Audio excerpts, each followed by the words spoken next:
तो गाइज सुबह का गुड मॉर्निंग है। कल हम लोग ब्लड के बारे में पढ़ रहे थे, जो ब्लड के टाइप्स थे WBC, और हम लोग पढ़ रहे थे कि टाइप ऑफ WBC, जिसमें ग्रेनुलोसाइट में न्यूट्रोफिल्स का थोड़ा सा पढ़ा था हम लोगों ने। उसको आज हम लोग पढ़ते हैं। न्यूट्रोफिल्स WBC से 60 to 70% होती हैं। ये मोस्ट एबेडेंट फेगोसाइट सेल होते हैं। हाईली मोटाइल WBC होते हैं। और ये क्या का काम, इसके फंक्शन क्या होते हैं? बैक्टीरियल और फंगल इन्फेक्शन से के अगेंस्ट हम लोग को बचाता है।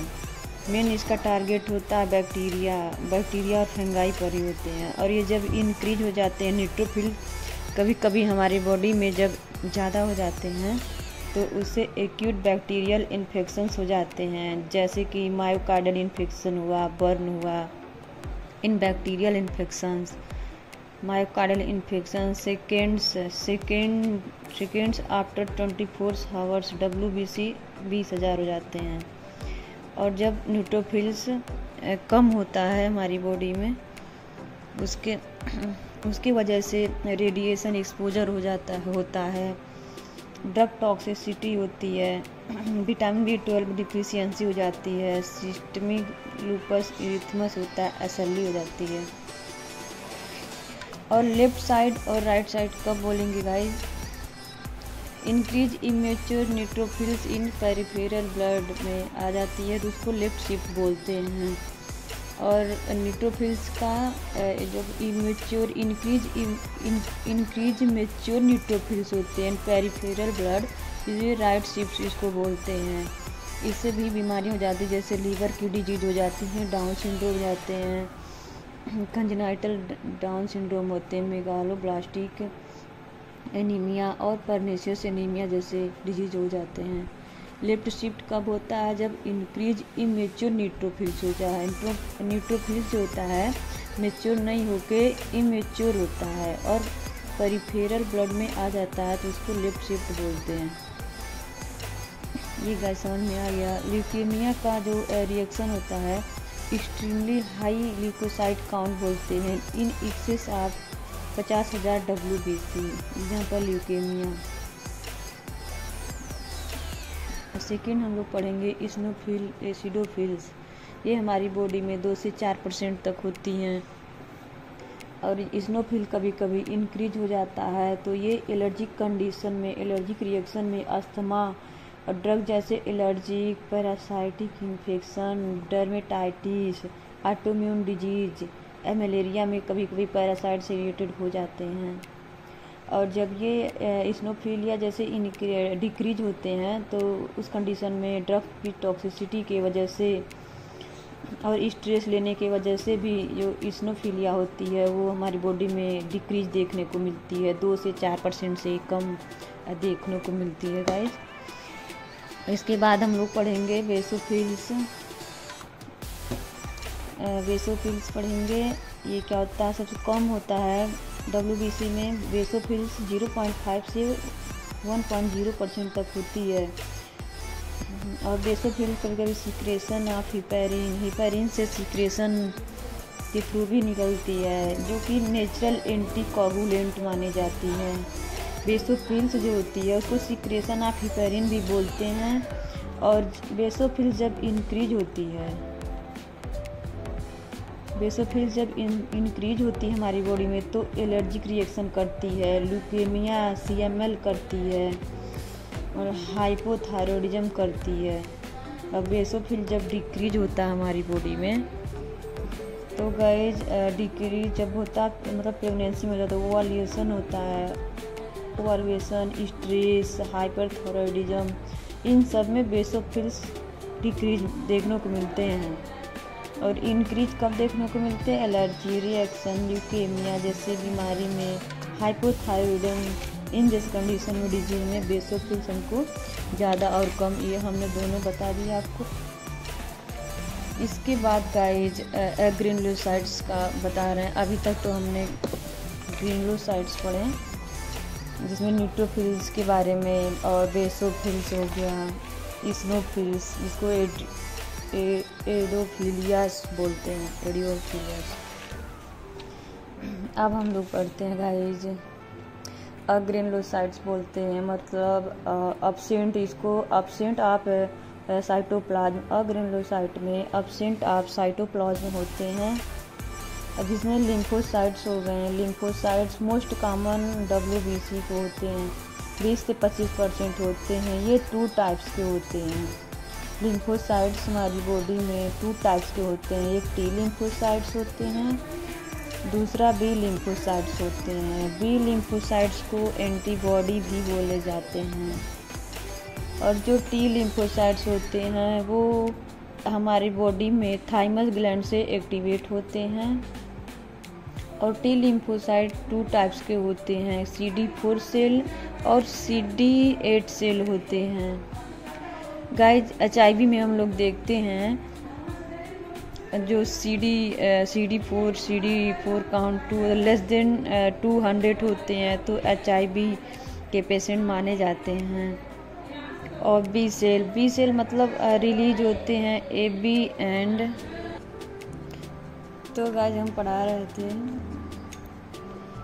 T लिम्फोसाइट्स B लिम्फोसाइट्स कहाँ मतलब क्या क्या रिलीज करती है AB and assist activation of T cells.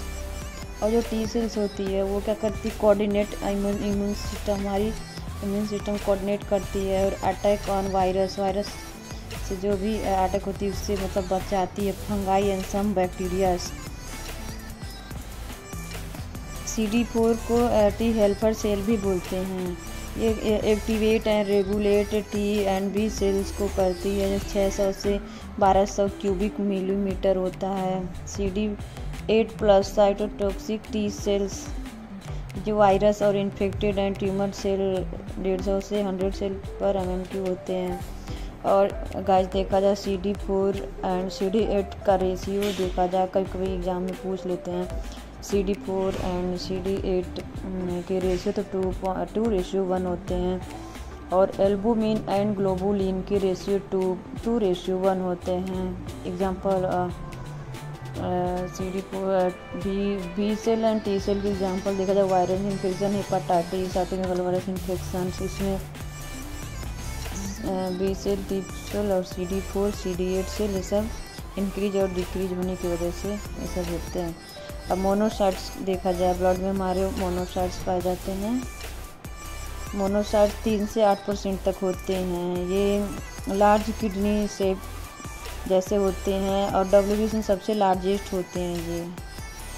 और अबेंडेंट ब्लू ग्रे साइटोप्लाज्म में होते हैं। इंक्रीज इन क्रोनिक इन्फेक्शन, जब क्रोनिक इन्फेक्शन होते हैं मोर देन 6 मंथ डिजीज जब हो जाते हैं इन्फेक्शन, तो उसको क्रोनिक इन्फेक्शन बोलते हैं। उस कंडीशन में हमको मोनोसाइट्स देखने को मिलते हैं। ये परफॉर्म फेगोसाइट्स एक्शन करते हैं गाइस। और एग्जांपल जैसे कफर सेल इन लीवर, जैसे लीवर में हमारे कफर सेल्स रहती हैं। और डस्ट सेल इन लंग्स में भी हमारे डस्ट सेल रहती हैं। एग्जांपल TB हो गया, इन्फ्लेमेटरी बाउल डिजीज और अल्सरेटिव कोलाइटिस, इस सब में देखने को मिलते हैं मोनोसाइट हमारे।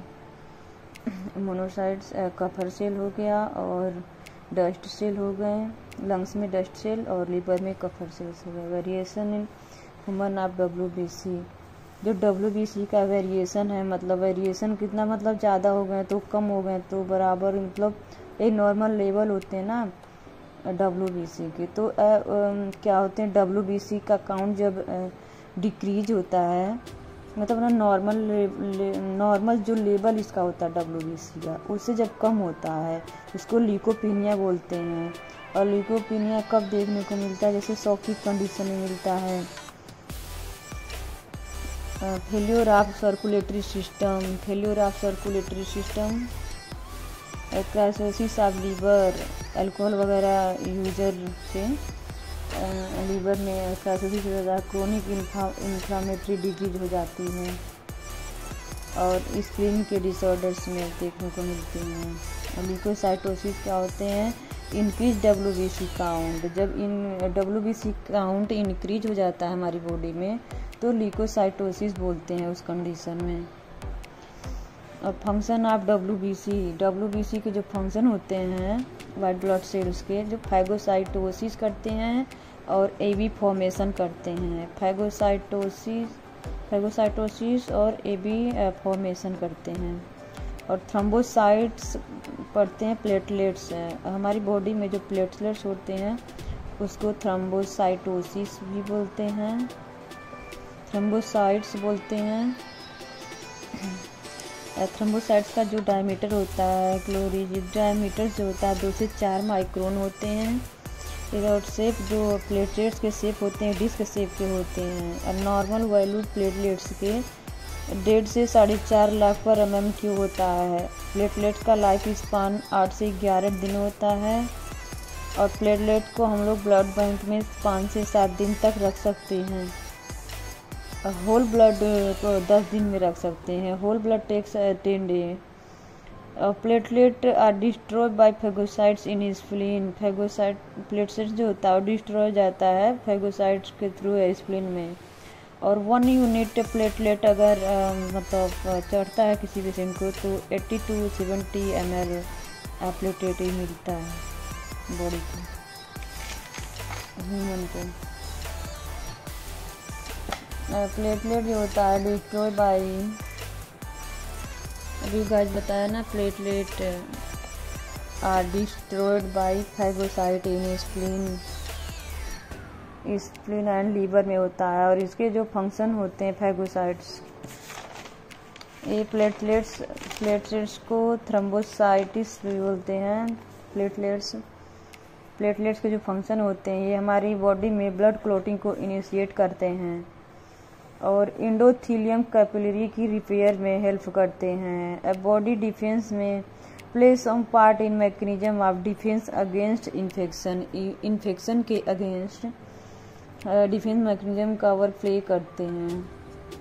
थ्रोम्बोपोएटिन के बारे में हम समझते हैं। Thrombopoietin regulator of platelet production by liver and kidney.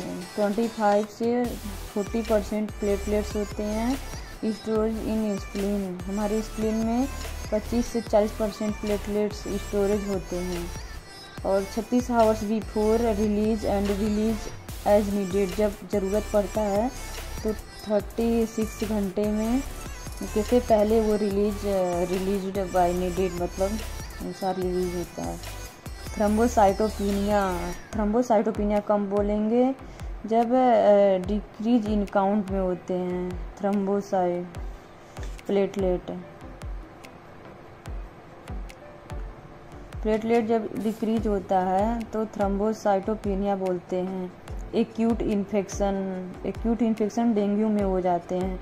ये प्लास्टिक एनीमिया में डिक्रीज हो जाता है। एक्यूट ल्यूकीमिया में होते हैं। थ्रोम्बोसाइटोसिस कब बोलते हैं? जब इंक्रीज इन काउंट प्लेटलेट जब होता है क्या होता है थ्रोम्बोसाइट्स प्लेटलेट या थ्रोम्बोसाइट।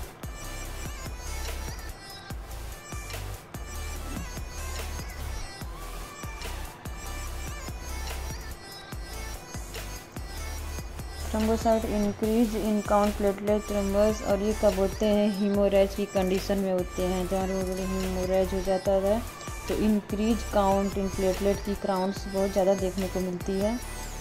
और ट्रॉमा की कंडीशन में और बोन के फ्रैक्चर के भी कंडीशन में। हीमोस्टैटिस ब्लड क्लॉट को बोलते हैं मेडिकल टर्म में। ये क्या है कि अरेस्ट ऑफ ब्लीडिंग के जो अरेस्ट हो जाते हैं, मतलब ब्लीडिंग रुक जाती है, क्लोट बन जाती है। ब्लड क्लोट नाम से ही पता चल रहा है। हीमोस्टैसिस मतलब ब्लड बनने से स्टॉप किया जा हो सके वहाँ पे। Event preventively excessive blood loss. It has 3 stage are. इसके 3 स्टेज होते हैं। फर्स्ट होता है एक्टिवेशन ऑफ थ्रोम्बोम्बिनेज। सेकेंड होता है conversion of prothrombin to thrombin. Third होता है conversion of fibrinogen to fibrin. Last product in process of blood coagulation. ये ब्लड कोगुलेशन की प्रोसेस होते हैं। हीमोस्टैसिस के फर्स्ट सेकेंड थर्ड हीमोस्टैसिस और ब्लड क्लोट के ये 3 स्टेजेज होते हैं। स्टेजेज आर और ब्लड के जो कोऑगुलेशन ऑफ ब्लड होते हैं वो किस टाइप्स के होते हैं हमारी बॉडी में। Whole blood shed out are collected in a container, it lost of fluidity and become a jelly like mass after few minutes. When blood shed out जब ब्लड सीड आउट होता है और collect in a container में collect करते हैं, lost of fluidity and jelly likes हो जाता है, मास लाइक फ्यू मिनट, कुछ ही मिनट में निकालने के बाद उसमें रखते हैं कंटेनर में, उसके बाद जेली लाइक्स फ्लूइडिटी और कुछ मिनट में हो जाते हैं। Number of blood clotting factor 13 होते हैं। अब ब्लड क्लोटिंग फैक्टर जो होते हैं हमारी बॉडी में गाइस वो 13 होते हैं। प्रेजेंट टाइम में 12 माना गया है। और 6 number blood clotting factor is absent. जो 6 नंबर का ब्लड क्लोटिंग होता है हमारी बॉडी में वो एब्सेंस होता है, मतलब एब्सेंट होता है, वो मतलब माना नहीं जाता। जैसे कि 13 यहाँ पे दे रखे हैं। फर्स्ट फाइब्रिनोजन है, सेकंड प्रोथ्रोम्बिन हो गया, थर्ड थ्रोम्बोप्लास्टिन हो गया, फोर्थ कैल्शियम हो गया, आयोनिक फैक्टर भी बोलते हैं, फिफ्थ लेवाइल फैक्टर हो गया, 6 एब्सेंट हैं, 7 स्टेबल फैक्टर और 8 एंटी हीमोफीलिया फैक्टर ए, 9 क्रिसमस फैक्टर हीमोफीलिया बी, 10 हो गया स्टॉट फॉर फैक्टर, 11 हो गया प्लाज्मोथ्रोम्बोप्लास्टिन, 12 हो गया हेगमैन फैक्टर, 13 को बोलते हैं फिब्रिन। इसको गाइस याद करने के जो ट्रिक है क्लोटिंग फैक्टर, वो एक ट्रिक से निमोनिक बना हुआ है। फिक्स्ड प्राइस लेता है TC lower sleeper and AC का।